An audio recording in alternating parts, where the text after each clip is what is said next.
Bienvenidos a esta exploración detallada. Hoy vamos a sumergirnos en un proceso que es fundamental, ¿no? Cómo nuestros nervios le dan la orden a los músculos esqueléticos para que se muevan. Vamos a analizar la transmisión neuromuscular y también el acoplamiento excitación-contracción. Y bueno, nuestra guía es el capítulo 7 del Tratado de Fisiología Médica de Guyton y Hall, la 15ª edición. La idea es ofrecer una revisión lo más clara y completa posible. Pienso que es especialmente útil para quien busca entender a fondo estos mecanismos, quizá con una perspectiva médica, ¿no? Clínica. Ok, vamos a desglosar esto.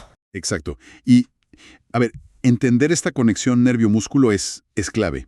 No solo para el movimiento voluntario, sino también para comprender cómo actúan ciertos fármacos o por qué surgen algunas enfermedades neuromusculares. Hoy vamos a revisar la estructura, la señalización química, la respuesta eléctrica del músculo y cómo todo eso al final lleva a la contracción. Perfecto. Empecemos por el punto de encuentro, la unión neuromuscular. También la llaman placa motora, ¿cierto? Así es. Imaginemos una motoneurona en la médula espinal, envía una fibra nerviosa grande, mielinizada, hacia un músculo. Y al llegar, esta fibra se ramifica. Cada ramita va a una fibra muscular diferente. Generalmente sí. O sea, cada fibra nerviosa motora inerva un conjunto de fibras musculares. Eso es lo que llamamos unidad motora. Pero lo interesante es que cada fibra muscular, individualmente, suele tener solo una unión neuromuscular. Y está localizada más o menos en el medio de la fibra. Esta estructura, la placa motora, es justo donde el terminal del nervio se acerca muchísimo a la membrana de la fibra muscular. Se acerca mucho, pero no la toca. Queda un espacio ahí, ¿verdad? Exacto, eso es fundamental. El terminal nervioso como que se hunde un poquito en la superficie muscular, forma una depresión, la gotera sináptica, pero siempre queda fuera de la membrana muscular. Y entre los dos, nervio y músculo, hay un espacio chiquitito, la hendidura sináptica. Mide unos 20 a 30 nanómetros, nada. Y ojo, la membrana muscular ahí no es lisa, tiene un montón de pliegues, como arrugas. Se llaman pliegues subneurales. Pliegues. ¿Y para qué sirven? Parece que complican un poco la estructura. Pero es una complejidad súper eficiente. Esos pliegues lo que hacen es aumentar, pero muchísimo, el área de superficie de la membrana muscular que queda expuesta al neurotransmisor. Piénsalo como si tuvieras más lugares de aterrizaje para la señal química que viene del nervio. Así se maximiza la chance de una respuesta rápida y fuerte. Entendido, claro. Ahora, si miramos dentro de ese terminal nervioso, ¿qué hay? Mencionaste mitocondrias, vesículas. Correcto. Hay muchísimas mitocondrias porque se necesita mucha energía, ATP, para fabricar el neurotransmisor clave aquí, que es la acetilcolina, la ACH. Y esta ACH se guarda en miles de bolsitas minúsculas, las vesículas sinápticas. Guyton y Hall calculan unas 300.000 vesículas por cada placa motora. Es una reserva enorme. Bien, ¿y cómo se libera esa acetilcolina? ¿Qué pasa exactamente cuando llega el impulso nervioso al terminal? Bueno, cuando el potencial de acción, esa señal eléctrica, viaja por el nervio y llega al final, al terminal, lo que hace es abrir unos canales especiales. Canales de calcio que dependen del voltaje. Y están ubicados estratégicamente muy cerca de donde las vesículas van a liberar la ACH. Son como puertas de entrada para el calcio. Entonces el calcio es como la llave para la liberación. Efectivamente. La entrada de iones de calcio, K2+, desde afuera, desde la hendidura sináptica, hacia adentro del terminal nervioso. Esa es la señal disparadora. Este aumento de calcio adentro, aunque es muy breve y localizado, pone en marcha una serie de eventos que hacen que las vesículas llenas de ACH se fusionen con la membrana del nervio. Y ¡pum!, liberan su contenido al espacio sináptico. Es un proceso que se llama exocitosis. Y con cada impulso nervioso se liberan como unas 125 vesículas. 125 vesículas. Suena muy preciso, ¿no? Sí, lo es. La maquinaria molecular es increíblemente rápida. Está súper sincronizada. Entra el calcio, las vesículas se fusionan, la ACH sale. Todo en una fracción de milisegundo. Esto asegura que la señal nerviosa se traduzca fielmente, casi instantáneamente, en una señal química ahí en la unión. Bueno, una vez liberada, la ACH Cruza esos 20-30 nanómetros. ¿Y qué se encuentra del otro lado, en la membrana del músculo? Se encuentra con su objetivo, los receptores nicotínicos de acetilcolina. Se abrevian NACHR. Están ahí densamente agrupados en la membrana muscular, justo en las crestas de esos pliegues que mencionamos, perfectamente ubicados para pescar la ACH que llega. ¿Y estos receptores nicotínicos son solo un lugar donde se pega la ACH o hacen algo más? Hacen mucho más, ¿eh? No son solo sitios de unión. Son canales iónicos que se activan por ligando, o sea, por la ACH. Imagínate una compuerta molecular. Cada receptor está formado por 5 partes, 5 subunidades de proteína. Cuando dos moléculas de ACH se unen a unos puntos específicos del receptor, en las subunidades alfa, SAS, el canal se abre. ¿Y qué pasa por ese canal cuando se abre? Pasan iones positivos, principalmente sodio, Na+, pero también potasio, K+, y algo de calcio, Ca2+. Pero, digamos, el efecto neto más importante es de entrada masiva de sodio hacia adentro de la fibra muscular. Esto pasa porque la fuerza que empuja el sodio hacia adentro, tanto por concentración como por carga eléctrica, es mucho mayor que la fuerza que empuja el potasio hacia afuera. Entiendo. Entonces se une la ACH, se abren canales, entra un montón de carga positiva, sodio, a la célula muscular. ¿Qué efecto tiene eso? Esa entrada neta de carga positiva causa una despolarización, un cambio de voltaje hacia lo positivo, pero solo ahí, localmente, en la zona de la placa motora. Este cambio de voltaje local se llama potencial de placa terminal, o PPT. Es, digamos, el primer pasito de la respuesta muscular. Es importante aclarar que estos son receptores nicotínicos, porque hay otros tipos de receptores para la ACH en el cuerpo, ¿verdad? Correcto. Y es una distinción súper importante, sobre todo cuando hablamos de fármacos. Los nicotínicos, como estos de la unión neuromuscular, son canales iónicos directos. Su acción es rapidísima. En cambio, los receptores muscarínicos, que están en otros lugares como el corazón, el músculo liso, las glándulas, esos funcionan a través de proteínas G y son más lentos. La velocidad del nicotínico es increíble. Miles de iones de sodio pueden cruzar por un solo canal abierto en apenas un milisegundo. Bien, la H se entregó el mensaje, generó el PPT, pero si siguiera ahí pegada, el músculo quedaría excitado todo el tiempo. ¿Cómo se apaga la señal? Bueno, ahí entra en juego una enzima que es crucial, la acetilcolinesterasa, la ACE. Está ahí mismo, en la hendidura sináptica, como pegada a la matriz que rellena ese espacio. Su trabajo es romper, hidrolizar la ACE muy rápido, en cuestión de milisegundos después de que se liberó. Como si fuera un equipo de limpieza ultra eficiente. Exactamente. Elimina la ACH de la hendidura. Eso permite que los receptores nicotínicos se cierren y que la membrana muscular pueda volver a su estado de reposo, a repolarizarse. Así queda lista para recibir la siguiente señal nerviosa, si es que llega. Sin esta limpieza rápida, un solo impulso nervioso causaría una contracción larguísima y descontrolada. Ok, entonces tenemos el potencial de placa terminal, esa despolarización local. Pero, ¿eso ya es suficiente para que el músculo se contraiga? No directamente. El PPT es un evento local y es graduado. O sea, su tamaño depende de cuánta ACH se libere y cuántos receptores se activen. No es todo o nada, pero su función es clave. Tiene que ser lo suficientemente grande para alcanzar un umbral crítico. Y normalmente, el PPT es bastante grande, ¿eh? Una despolarización de unos 50 a 75 milivoltios. ¿Y qué pasa si alcanza ese umbral? Bueno, si esa despolarización que causa el PPT es suficiente, generalmente alcanza con un cambio de 20 o 30 milivoltios, para llegar al umbral de otros canales, los canales de sodio que dependen del voltaje, que están en la membrana muscular al ladito de la placa motora. Entonces, esos canales se van a abrir de golpe, masivamente. Ah, y eso sí suena como el inicio de un potencial de acción parecido al del nervio. Correcto. La apertura de esos canales de sodio dependientes de voltaje dispara un potencial de acción muscular.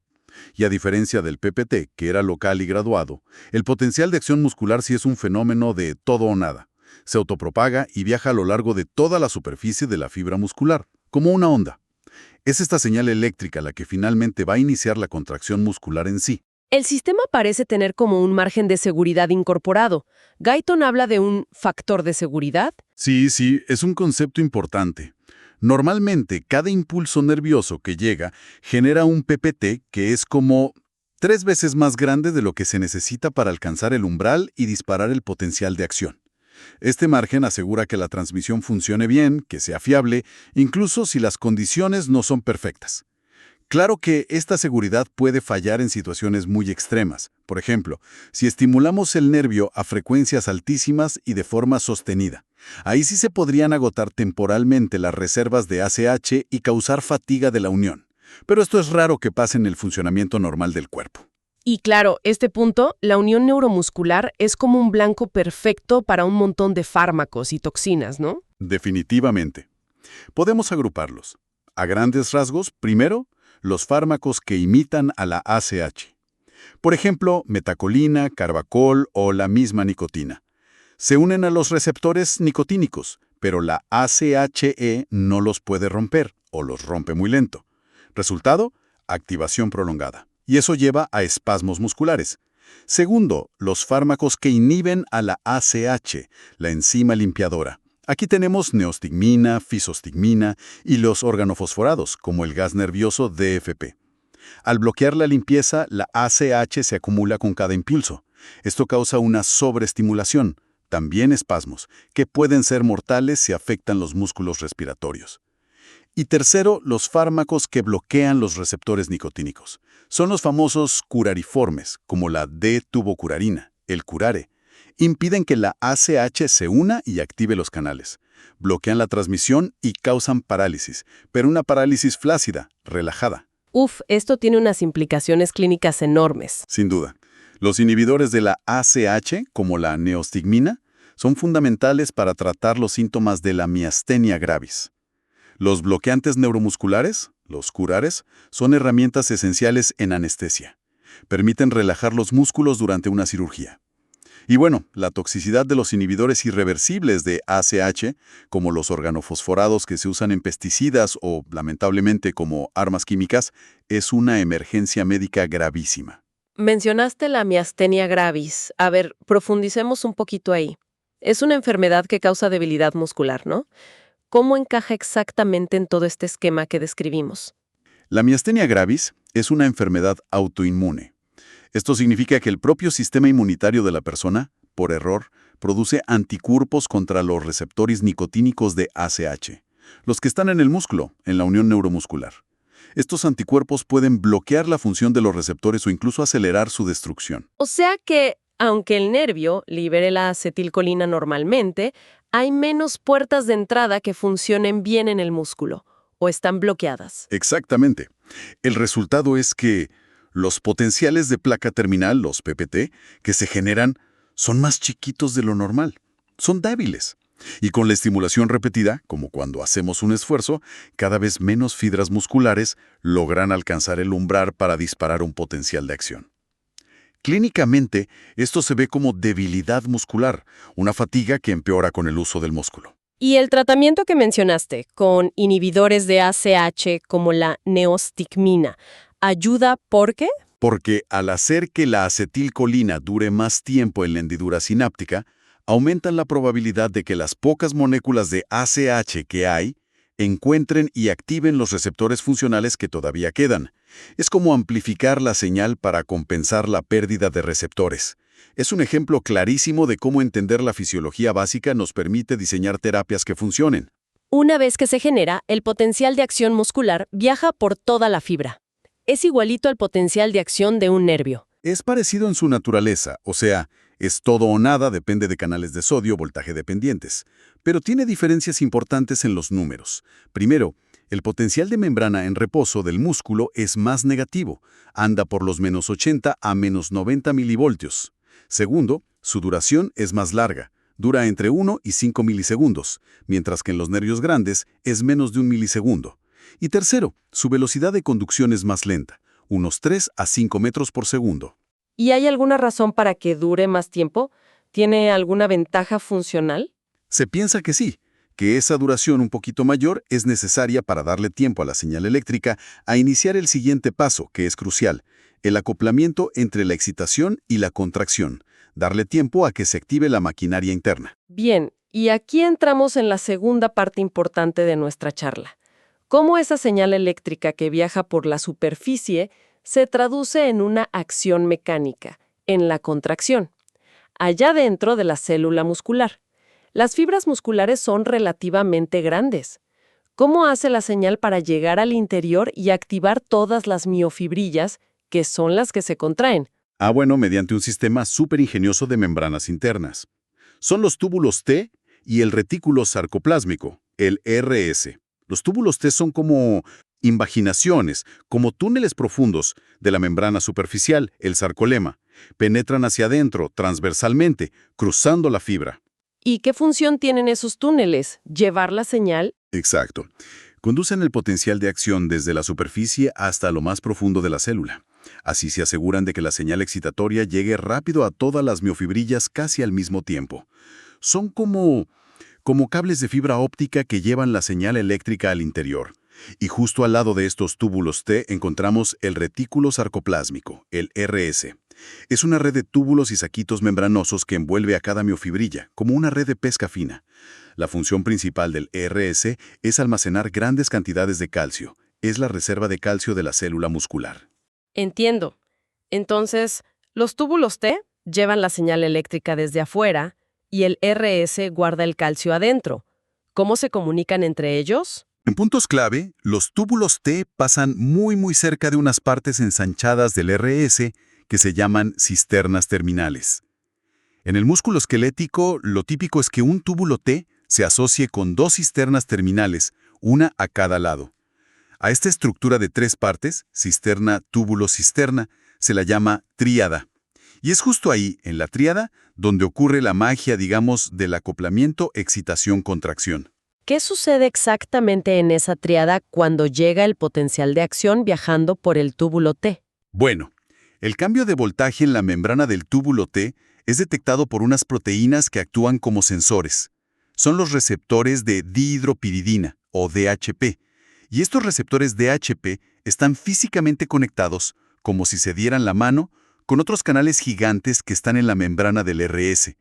Esos son los canales de liberación de calcio, también conocidos como receptores de rianodina, o RYR. Una conexión física directa. ¡Qué interesante! No es una señal química entre ellos. Sí, en el músculo esquelético al menos se piensa que es así, que la activación del DHP por el cambio de voltaje literalmente tira del RR, como si abriera una compuerta mecánica. Y esta apertura del RR provoca una liberación masiva y rapidísima de los iones de calcio que estaban guardados en el RS. Salen disparados hacia el citosol muscular, el sarcoplasma, justo ahí, alrededor de las miofibrillas. Y ese calcio que se libera es la señal final para que el músculo se contraiga. Correcto. Es ese aumento brusco de la concentración de calcio en el sarcoplasma lo que permite que las proteínas contráctiles, la actina y la miosina, interactúen y deslicen una sobre la otra. Eso lleva al acortamiento del músculo, a la contracción. Ese es justamente el tema del capítulo 6 de Guyton, el mecanismo molecular de cómo se produce la contracción en sí. Pero claro, para que el músculo pueda relajarse después, ese calcio tiene que desaparecer del sarcoplasma. ¿Cómo vuelve a guardarse en el RS? Mediante una bomba de calcio superpotente que está en la membrana del RS. Se llama CERCA. Es una sigla en inglés para ATPasa de calcio del retículo sarcoplásmico. Esta bomba usa energía, ATP, para transportar activamente el calcio desde el sarcoplasma de vuelta hacia el interior del RS, o sea, en contra de donde hay más calcio. Es muy eficiente en limpiar el calcio del sarcoplasma. ¿Y hay algo dentro del RS que ayude a guardar tanto calcio? Porque si no, la concentración adentro sería altísima. Sí, hay una proteína llamada calcesecrina. Tiene una capacidad enorme para unirse al calcio dentro del RS. Actúa como una especie de esponja o buffer de calcio. Permite que el RS almacene cantidades gigantescas de calcio, sin que la concentración de calcio libre dentro del propio RS se vuelva loca. Ayuda a mantener todo en orden. Entonces, resumiendo un poco la dinámica del calcio. En reposo, la concentración en el sarcoplasma es bajísima, menos de 10 a la menos 7 molar, y eso no alcanza para activar la contracción. Llega el potencial de acción, se libera calcio del RS y la concentración sube como 500 veces, hasta 2 por 10 a la menos 4 molar, más o menos. Eso sí activa la contracción. Y luego la bomba cerca los saca rapidísimo del medio. ¿Cuánto dura todo este pulso de calcio? En el músculo esquelético típico, este pulso de calcio es muy breve. Dura alrededor de un 120 de segundo, o sea, unos 50 milisegundos. La contracción muscular ocurre durante este lapso cortito. Para mantener una contracción más larga, sostenida, se necesitan potenciales de acción repetitivos que generen pulsos de calcio continuos, uno tras otro. Hay una condición clínica, que puede ser muy grave, relacionada directamente con un fallo en este sistema de liberación de calcio, ¿no? La hipertermia maligna. Exacto. La hipertermia maligna es una reacción farmacogenética, o sea, depende de los genes de la persona y de la exposición a ciertos fármacos, y puede ser mortal. Ocurre en individuos que son genéticamente susceptibles cuando se exponen a ciertos anestésicos volátiles, como el alotano o a un relajante muscular llamado succinilcolina. ¿Y qué es lo que falla exactamente en estas personas? ¿Cuál es la base genética? La mayoría de las veces tienen mutaciones en el gen que codifica para el receptor de rianodina, el RIE-R, o sea, el canal de liberación de calcio del RS. Estas mutaciones hacen que, en presencia de esos fármacos desencadenantes, el canal RIE-R se abra de forma exagerada o que se quede abierto más tiempo de lo normal. ¿La consecuencia es? Una fuga masiva y sostenida de calcio desde el RS hacia el sarcoplasma. Precisamente. Y esto causa una contracción muscular tremenda, masiva y prolongada. Los músculos se ponen rígidos. Esta contracción descontrolada dispara el metabolismo muscular a niveles extremos. Se produce una cantidad enorme de calor, de ahí lo de hipertermia. Se consume ATP a lo loco, se genera mucho ácido láctico. Puede llevar a destrucción muscular, rabdomiólisis, liberación de potasio a la sangre, fallo renal, fallo cardíaco. Es una emergencia médica total. ¿Y el tratamiento va dirigido a frenar esa fuga de calcio? Sí, el antídoto específico es el dantroleno. Es un fármaco que inhibe directamente los receptores de rianodina. Ayuda a cerrar esa fuga de calcio y permite que el músculo se relaje. Además, por supuesto, se necesita enfriar al paciente agresivamente y darle todo el soporte vital necesario. Es un ejemplo impactante de cómo una alteración en un solo tipo de canal iónico puede tener consecuencias sistémicas devastadoras. Y subraya la importancia de conocer estos mecanismos en la práctica clínica, sobre todo, claro, en anestesiología. La verdad es que hemos recorrido un camino fascinante, ¿no? Desde el impulso nervioso inicial, pasando por la liberación química de acetilcolina, la generación de una señal eléctrica en el músculo, ese viaje al interior por los túbulos T, hasta la liberación del mensajero final, el calcio, desde el retículo sarcoplásmico. Es como una coreografía molecular increíblemente precisa. Realmente lo es. La precisión, la velocidad, la coordinación que se necesita en cada uno de estos pasos es notable. Y hemos visto cómo cualquier interrupción en esta secuencia, ya sea por causas autoinmunes como la miastenia, genéticas como en la hipertermia maligna, por toxinas o por fármacos, puede tener consecuencias clínicas muy significativas. Y aunque hemos cubierto los fundamentos, la investigación sigue descubriendo más capas de complejidad en cómo se regula todo esto. Para cerrar, una reflexión final. Sabemos por varios estudios, incluso algunos que menciona Guyton en la bibliografía, que la eficacia de esta comunicación entre el nervio y el músculo puede disminuir con la edad. Y esto contribuye a la pérdida de masa y fuerza muscular, la sarcopenia. Pensando en toda esta maquinaria detallada que exploramos hoy, ¿qué posibilidades se abren para intervenir? ¿Podrían la propia unión neuromuscular o los mecanismos del acoplamiento excitación-contracción esconder blancos terapéuticos, quizás todavía no explorados, para frenar o mitigar esa pérdida de función muscular que viene con el envejecimiento? Es algo interesante sobre lo que seguir pensando, ¿no?